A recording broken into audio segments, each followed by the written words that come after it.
Alô Netflix, alô Prime Video, alô todos os streams. É assim que se faz. HBO, parabéns. Finalmente nós temos uma Casa dos Dragões. Pois é, galera, a HBO mandou muito bem nesse primeiro episódio da quarta temporada de A Casa do Dragão. E mandou bem por quê? Porque ouviu a gente. Sim, ouviu a audiência. Tudo aquilo que foi reclamado da segunda temporada, eles chegaram agora no primeiro episódio e mostraram que vamos fazer como o pessoal quer. Se é assim que o fã quer, é assim que eu vou fazer. O episódio entregou, galera.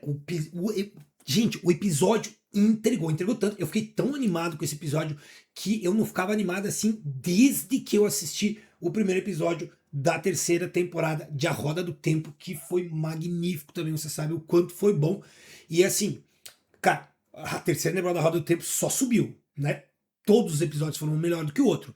E se a Casa do Dragão seguir o mesmo caminho, a gente tá com ouro na mão. Então, esse é um vídeo de primeiras impressões, tá, pessoal? Então eu vou falar aqui meio corrido, o vídeo não vai ser muito longo, não tem roteiro, é sobre o que eu vi nesse primeiro episódio e eu quero trazer para vocês rápido para a gente poder já falar. Eu assisti só uma vez, tá? Agora são 11h20. O episódio começou às 10, ele tem 1h22, 1h10 na verdade, porque tem uns minutos ali que no final tem aquele por trás das câmeras e tal, que depois eu vou reassistir esse episódio para fazer um vídeo ponto a ponto. Porque assim, como a gente já sabe, a Casa do Dragão se afastou um bom pouco do livro. A gente viu isso na segunda temporada. Aqui no canal nós fizemos toda a análise da segunda temporada, cobrimos ela e vamos cobrir agora a terceira. Você sabe disso se você é inscrito aqui no canal, né? Se você ainda não está inscrito, então agora é a hora, tá? Se inscreve no canal, ativa o sino das notificações que você não vai perder essas nossas análises. Lembra de deixar o like nesse vídeo, porque é um vídeo importante e que realmente, cara, eu tô muito feliz em gravar ele, porque eu amo esse universo feito pelo George Martin, tá? Esse universo é muito legal, muito bom, e a Casa do Dragão, esse livro, né? Que ele tá aqui, por sinal. Fogo e Sangue, tá aqui ele, olha só. Fogo e Sangue, esse livro aqui, que teoricamente é para ser em duas partes, né? E até agora só teve uma, né? Mas tudo bem, eu só tenho um deles. Mesmo assim, o livro é fenomenal. Mas como a gente sabe, ele não é uma história contada como é as Crônicas de Gelo e Fogo. Ele é mais um mestre contando o que outro mestre deixou e tal. Mesmo assim, ele conta a história aqui. É muito legal, muito interessante e ficam muitas lacunas. E assim, os roteiristas preenchem essas lacunas com ideias deles. O problema é que assim, eles só teriam que preencher lacunas. E não foi isso que a gente viu na segunda temporada. A primeira temporada até passou, mas a segunda foi um desastre. Foi muito ruim. Mas eu não tô aqui para falar da segunda temporada, eu tô para falar da terceira. Eles pegaram aqui e colocaram em tela aquilo que tá aqui. Aquilo que tá aqui, tá? Tem algumas mudanças? Sim, tem. Por exemplo, que mudanças? Lohak, no caso, o comandante da tropa da triarquia, no livro é um homem e aqui é uma mulher. Mas isso já tinha mostrado lá na segunda temporada e a gente já entendeu. É uma mulher muito badass, ela, né, bate de frente, ela controla os seus guerreiros e, cara, já vou falar sobre a Batalha da Goela, que foi fenomenal. Também temos a questão da Needles, que é a urtiga, que é uma das sementes do dragão, que teria que domar o roubo-ovelha. E aqui nós vemos a Rhaella fazendo isso, né? A Rhaella que é uma das filhas do Aemon, né? No caso ele tem duas filhas, a Rhaella e a Baela. A Baela tem o Bailalua, né? E ela é casada com o Jaehaerys, que monta o Vermax. Enquanto que a Rhaella, ela não tinha um dragão. E ela não tem dragão no livro, tá? Ela vai, no final, consegue um dragão, ela sobrevive, né, e tal. Mas no livro, aqui eles decidiram por tirar a Ortigas, que tem um contato muito grande com o Daemon. Nos livros fica meio que em aberto se ela é, de repente, filha dele, né, uma bastarda do Daemon, ou ela é uma amante do Daemon. Ela pode ser qualquer um dos dois nos livros, fica meio em aberto isso. Eu acho que ela é bastarda dele. E no final, né, acontece um negócio com ela, mas que a gente vai lidar no vídeo de análise detalhado que vai sair provavelmente amanhã, né? Ou terça-feira, porque eu quero assistir de novo, eu quero reler a parte dos livros, quero ver tudo tintim por tintim, porque, cara, tá merecendo. Bom, mas antes da Batalha da Goela acontecer, nós temos que falar sobre o que aconteceu no castelo. Então, o Aegon, a gente viu no último episódio da segunda temporada que ele e o Sor Strong, né, o Sor Larys Strong, eles fogem do castelo porque o Daemon iria matar eles. O Daemon não, o Aemon iria matar eles. Então o Aegon foge, esses nomes Daemon, Aegon, parece tudo igual, mas não é, tá? O Aegon é aquele queimado que é o rei. Ele foge junto com o Larys e acaba sendo interceptado lá pelos guardas da Rhaenyra. E aqui o Larys foi muito inteligente, porque o Aegon não estava ajoelhando, né, para jurar pela Rhaenyra. Mesmo que, sim, fosse uma jura em falsa, o Larys, ele jura não tá nem aí, porque aquele ali não quer nem saber, ele jura em falso não tá nem aí. Mas o Aegon, ele não quer fazer essa jura, ele não quer se ajoelhar, porque ele sabe que ao fazer isso interno dele vai estar sofrendo. Então ele decide não fazer isso e o Larry, percebendo que isso vai dar uma merda muito grande, acaba então contando a verdade, porque ele sabe que se ele contar a verdade, pelo menos a vida deles vai ser poupada. Porque aqueles guardas não vão matar o rei, mesmo que seja o rei do outro, ele vai levar para a Rhaenyra. E é exatamente isso que acontece, né? O Aegon, obviamente, por ser um tapado, não percebe isso. Enquanto isso, a Alicent lá em King's Landing, ela tem que lidar com o Aemon. E o Aemon agora se tornou o rei. Ele se colocou como rei. Ele não declarou que o irmão morreu. Ele declarou que o irmão fugiu, tá? E assumiu a coroa. Só que não teve coroação, não teve nada disso. Então o Aemon, ele não é rei teoricamente. Ele se diz rei. E aí ele consegue fazer com que a Alicent, com medo dele, apoie ele ali, né? Tem até uma relação entre eles ali bem complexa que não tem nos livros, mas que fica bem, né? Gente, é até estranho de ver aquela cena, né, em que a Alicent tenta convencer o Aemon a sair de King's Landing, né, e ir para Harrenhal. Parece, pelo que ela fala, que ela está querendo que ele vá para Harrenhal para ficar protegido, né? Por causa que, não, os dragões não conseguem atacar Harrenhal, etc. Mas não é. A gente sabe por que ela está fazendo isso. Porque ela fez um acordo com a Rhaenyra, onde a Rhaenyra viria com seus dragões, tomaria King's Landing, deixando a vida dela, das filhas e da neta, né, pouparia a vida delas. Enquanto que ela poderia matar o Aegon e assim por diante. Porém, a presença do Aemon ali estragaria os planos, porque o Aemon e a Veigar, cara, com certeza daria problema. Você imagina, tudo bem, a Rhaenyra tem mais dragões, poderia atacar, mas mesmo assim a Veigar ia fazer uma desgraceira enorme. E a Rhaenyra iria acreditar que a Alicent mentiu. E isso poderia levar a Alicent e as filhas e a neta, então, para, né, a vala. Mas ela então tenta convencer o Aemon a sair de King's Landing. Inclusive, ela manda uma carta, né, em nome do Aemon para o seu tio ou primo, acho que é para o seu primo, que é o Lord Hightower, falando para ele ficar lá, para ele esperar e tal. Por quê? O plano do Aemon estragaria todo o plano da Alicent. Qual é o plano do Aemon? Ele ficar em Pedra do Dragão, a triarquia vir, né? Que a gente viu que acontece. Ele mandou o Lannister lá para, né, negociar o apoio da triarquia e dos barcos, então eles viriam para apoiar, e mais o exército Hightower, que viria junto com o Daeron.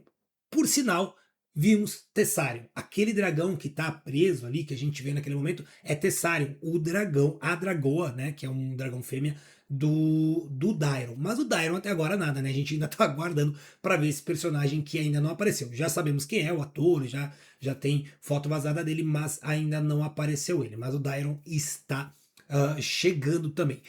E o Lord Hightower aceita isso. E é estranho ele aceitar isso. Por que ele aceita isso? Porque eu acho que tem alguma coisa escrita ali que ele entendeu como sendo da Alicent. E por isso ele vai fazer. tá? Ele vai permanecer ali, porque se ele soubesse, né, do que está acontecendo, ele iria imediatamente para King's Landing. Então, a paciência, né, o tempo é o nosso melhor coisa agora. Então, existe essa visão de tirar o Aemon e tirar o Aegon para que o Daeron se tornasse rei. Isso existe e os verdes já pensaram nisso. Por quê? Aegon e Aemon foram criados em King's Landing. O Daeron foi criado em Torralta, né? E ele é um Hightower, ele não é um Targaryen. Ele é um Targaryen, mas ele foi criado em Torralta. Então, tanto o avô dele quanto o primo ali, eles querem colocar o Daeron como rei. Então é interessante ver que temos várias camadas sendo construídas aqui. E que fique claro, nesse momento eu não acho que a Alicent estaria pensando em traição com relação a Rhaenyra. Ela realmente está entregando o Porto Real para Rhaenyra. Tá? Ela vai entregar, ela quer entregar Porto Real com a Rhaenyra e sair livre para depois continuar a guerra e colocar o Daeron no poder. Enquanto a Alicent tenta resolver os problemas que ela mesma criou, a Rhaenyra está organizando o seu ataque a King's Landing, né? Ela diz que em 2 dias eles precisam estar lá, só que todo mundo do conselho é contra. Ninguém confia na Alicent. A única que confia é a Rhaenyra. Apesar de dessa vez ela tá certa, né? Porque sim, a Alicent estaria realmente entregando Kingsland. Não que ela fosse abandonar a guerra, mas ela estaria entregando. Mas tudo bem. A Rhaenyra então começa a fazer os preparativos para a batalha. O Jaehaerys, cara, ele é totalmente contra, ele não quer nem saber disso. E é quando estoura o problema. Ali em Pedra do Dragão, eles ficam sabendo do ataque dos barcos da frota da Triarquia, a frota Velário. Mas antes de falar desse que é o ápice do episódio, ainda nós temos que falar do Daemon.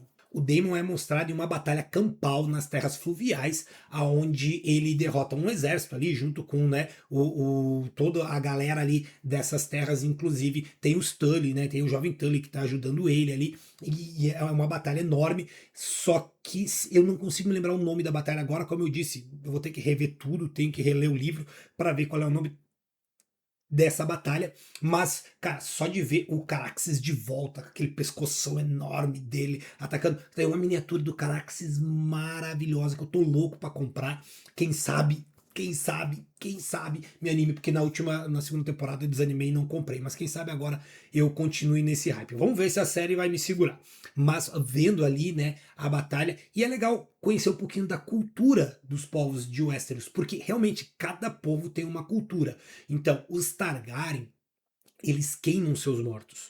Né? É assim que funciona. Enquanto que nas terras fluviais, eles dizem, né, que os homens das terras fluviais voltam para a lama. No caso, eles enterram na lama, né? Eles botam no rio e tal, né? E afundam eles ali. Então, cada um tem a sua cultura. Mas antes que eles consigam decidir se eles vão queimar, o que vai acontecer, eles escutam, né, um sopro de guerra e um exército chegando. Imediatamente eles se preparam para mais uma batalha, todo mundo cansado, ferrado, pensando, vamos morrer. Quando quem chega? Os Lobos do Norte. Os Starks chegaram, galera. Sim, o exército Starks chega e com uma cabeça de Lannister. E é muito bom ver um Stark com uma cabeça de Lannister na mão, né? Então ele joga a cabeça do Lannister ali e aí a gente vê, né, aquele exército Stark se juntando ao exército do Daemon. Só tem um detalhe, esse não é a frota principal dos Starks. A gente vai falar mais sobre quem são esses caras, o que vai acontecer por ali no vídeo onde eu vou detalhar os acontecimentos. Então eu vou falar sobre cada um deles, vocês vão entender tudo isso certinho, tem que estar com o sino das notificações ativado. E claro que por ali nas terras fluviais nós ainda vamos ver os 3 sementes do dragão, né? Que são o Ulf, o Hugh e o Adam, né? O Adam Velaryon. Esses 3 são aqueles que conseguiram montar dragões no final da segunda temporada. Eles são filhos de Targaryen, são bastardos Targaryen que conseguiram os seus dragões. Então nós temos 3 ali, para vocês entenderem. O Ulf,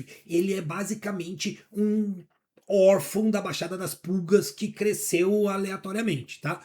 Na série, nos livros tem diferenças que a gente vai falar depois, tá? Então na série ele é isso. Então ele conta a história dele, que ele não conheceu a mãe, que, né, ele foi chutado e tal, e que acabou que um sacerdote pegou ele ali e disse: "Ah, você tem sangue de dragão, você tem sangue de rei", né, por causa do cabelo dele ser branco e tal, né? Então Ele acreditou nisso e acabou que era verdade, né? O Hugh ele já parece meio controlado, né? E o Adam, pra gente não sabe, ele, né? Mas o Adam ele é um bastardo do Corlys, né? Então, o Corlys tem dois bastardos, um é o Adam, outro é o Ali, que é aquele cara que tá com ele no barco. Mas, né? Nós vemos esses três aqui e a dinâmica entre esses três é importante demais, tá? O Hugh ele parece ser mais centrado, mas ao mesmo tempo bem maleável, bem controlável, né? O Adam não, o Adam ele tem a sua honra, ele acredita na ordem, ele é um marinheiro, né? Que se torna agora um montador de dragões. O Hugh é um ferreiro, né? Ele é um ferreiro, mas o Uff não. O Uff é aquele, né, malandro de bar mesmo, e ele tá ali pelo dinheiro, pelo aquilo que ele vai conseguir ganhar, tá? Então é isso que ele tá pensando, é isso que ele quer. E bom, a gente vai ver que coisas vão acontecer mais pra frente. Eu não vou dar um spoiler tão pesado nesse vídeo agora, mas eu vou dar um spoiler mais pra frente. E realmente fez sentido nessa construção, tá? Então a gente vai ver isso acontecendo. Então, falando de dragões e de semente de dragões, nós temos também o final da história da Beyla, né? Da Rayla, que vai montar o Roubo-Ovelha. Ela conseguiu fazer isso. Como eu disse, Urtigas não existe e a filha do Daemon então vai conseguir fazer isso. Ela monta o Roubo-Ovelha e vai com ele pra batalha. Cara, as cenas dela com o Roubo-Ovelha são muito legais, né? Uma hora ele larga ela num promontório lá, né? Num monte de rocha e vai lá, caça uma ovelha e traz pra ela, queima a ovelha e dá pra ela comer, né? Então ela consegue montar ele. Só que montar é uma coisa, controlar é outra. Ainda mais um dragão daquele tamanho e selvagem. E, bom, a gente viu o que aconteceu. Porque, galera, o episódio tem 1h10. Os primeiros 30 minutos a gente fica naquela, poxa, tá acontecendo coisas, tem coisas acontecendo. Mas, pô, eles falaram que ia ser tão. Oh, meu Deus, teve muita coisa, vai ser a maior batalha, vai ter isso, vai ter aquilo. E ali 30 minutos e nada. De repente, quando a Beyla chega em Pedra do Dragão dizendo que há uma batalha acontecendo, quando a gente vê a frota da Triarquia se aproximando dos barcos dos Velaryon, aquilo já subiu. Galera, a Batalha da Goela é a batalha mais sangrenta que no mar que Westeros já viu, tá? É um negócio assim, é contado um negócio terrível, tá? Foi muita mortandade e realmente ela tá ali. Nós vemos barcos, nós vemos batalha, tem cenas abertas onde a gente vê aquele montoeiro de barco, tem cenas fechadas onde a gente vê um barco batendo no outro, as flechas voando, tem fogo, tem tudo isso, tem o cuidado com algumas coisas interessantes, como quando a comandante da Triarquia fala, né, sobre a armadura dos Lannisters, né, deles estarem usando aquelas armaduras pesadas, mas uma coisa que me chamou a atenção e que eu achei estranho foi que os Velaryon estão usando armaduras também.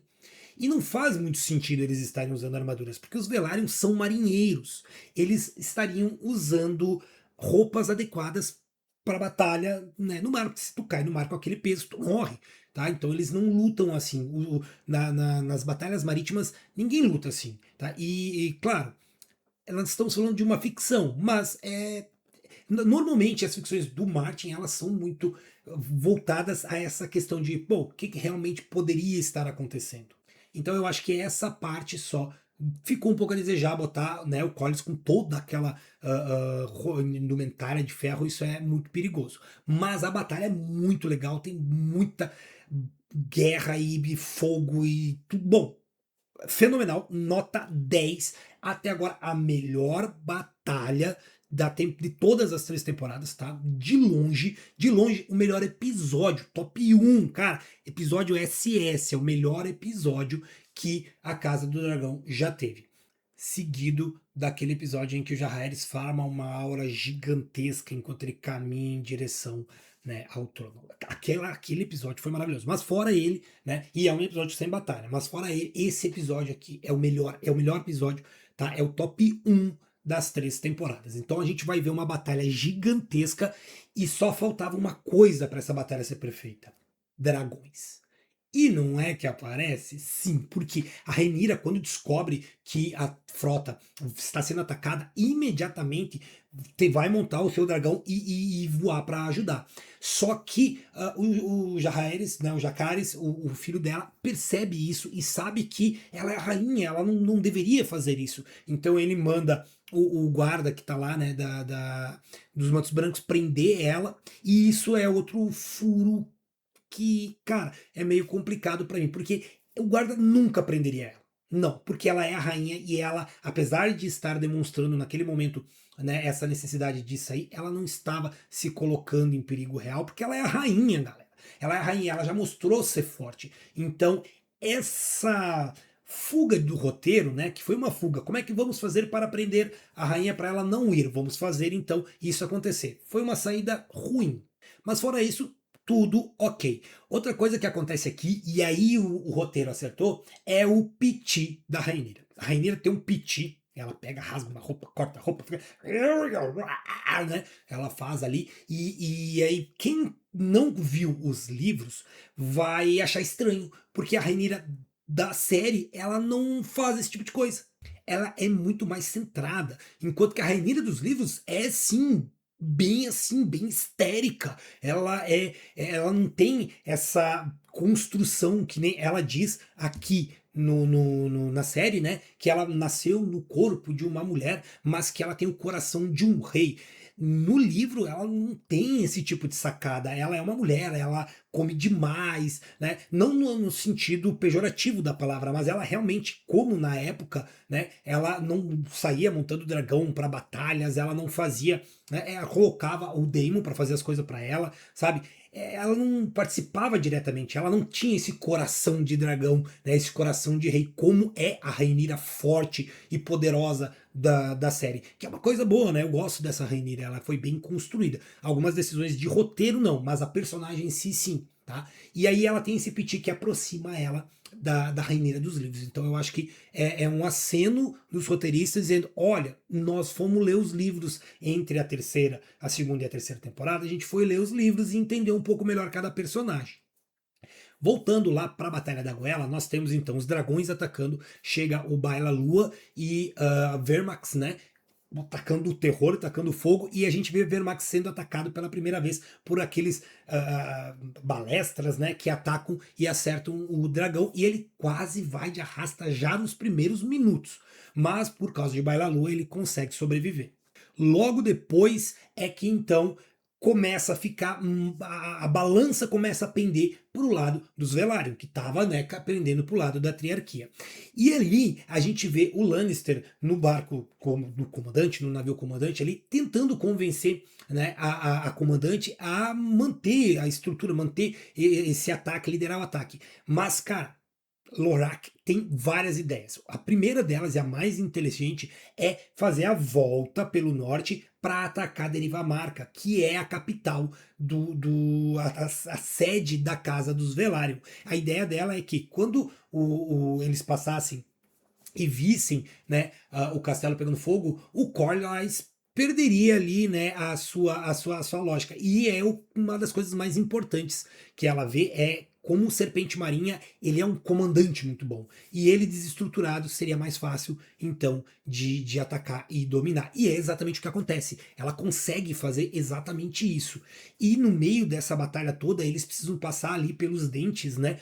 Que é uma passagem estreita, e cara, que cena bem feita, bem estruturada. Você vê os caras jogando a corda no mar para medir a altura do, né? Cara, não tem sonar na época, não tem GPS, tem que ser assim. E a gente vê o Corlys pegando né, no leme para poder pilotar e dizendo: "Só deixa para mim que eu vou", né? E ele consegue, cara, muito bem feito, tá? E os três barcos da triarquia que seguiam, dois ficam, né? Que é os dois barcos figurantes, e o terceiro barco, que é o barco da Lorak, né? A comandante ali, ela, cara, quando ela ataca o Lannister na água é muito bom, cara. Eu não sei porque eu tenho problema com o Lannister, tá?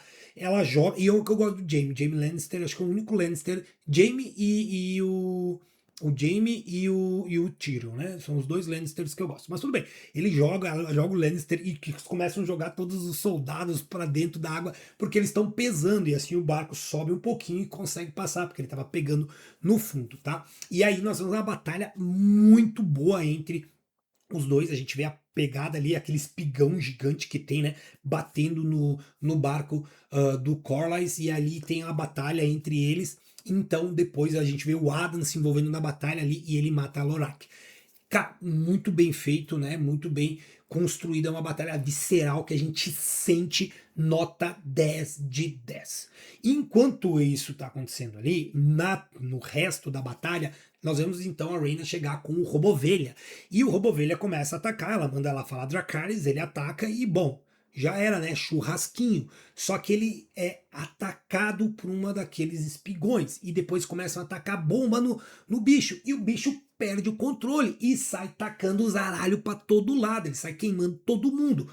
Nesse momento chega a Baila Lua e quem não consegue ver quem que tá com esse dragão, que dragão é esse que ninguém conhece, ninguém viu, né? Eles até sabem, provavelmente eles devem saber que é o dragão, mas não tinha montador. De repente agora tem um montador e aí eles olham e ele tá atacando todo mundo. Então a Baela, né, vem com o Baila Lua para atacar, não chega a atacar porque ela percebe que é a irmã ali, sai, vem o Vermax que percebe que tá atacando, manda, inclusive o Jace manda o Vermax atacar o montador, aí quando percebe que é a Rhaena, né, então eles trocam ali, e aí começa uma perseguição de dragão, o Robovelha começa a atacar, e enquanto isso está acontecendo, o pessoal dos barcos está atacando também, cara, é uma muvuca, é uma loucuragem, né, é uma trocação ali, até o momento em que o Vermax acaba sendo acertado novamente, cai na água, e aí nós vemos até a Baila Lu tentando salvar ele, mas não consegue, e o Robovelha sai voando, quando, né, nós vemos então o falecimento do Jace. Então ele morre ali. Muita coisa a gente não vai ver porque teve uma mudança, né? Por exemplo, os outros filhos da Rhaenyra, que eram os mais novos, né? Teriam agora nesse momento ser reféns, mas daí não vai acontecer porque eles estão, né, lá no vale, mas tudo bem, essas coisas a gente vai falar lá no nosso vídeo detalhado. Hoje era isso, galera. Cara, que olha, 10/10, adorei. Eu tô vendo uma galera já falando que podia ser melhor, pra mim não podia, tá? Não podia, não tinha como ser melhor. Não tinha, literalmente não tinha como ser melhor. Começou bem, ele deu uma crescente, ali a gente estava no meio pensando, poxa, mas será que não vai acontecer nada? Então veio uma batalha maravilhosa, eu espero que a coisa aconteça e que escale, tá? Escale mesmo. Pode ser que a gente veja o fim da Casa do Dragão na terceira temporada. Essa seja a season final. Eu acho que é possível, tá? Apesar de que se tiver dando movimento, eu acho que eles vão querer ganhar uma graninha a mais com isso.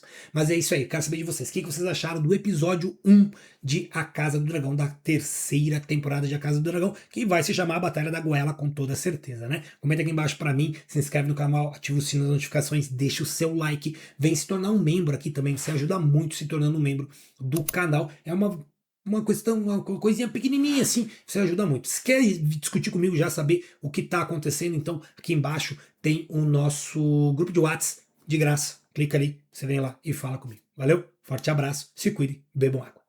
Dracarys!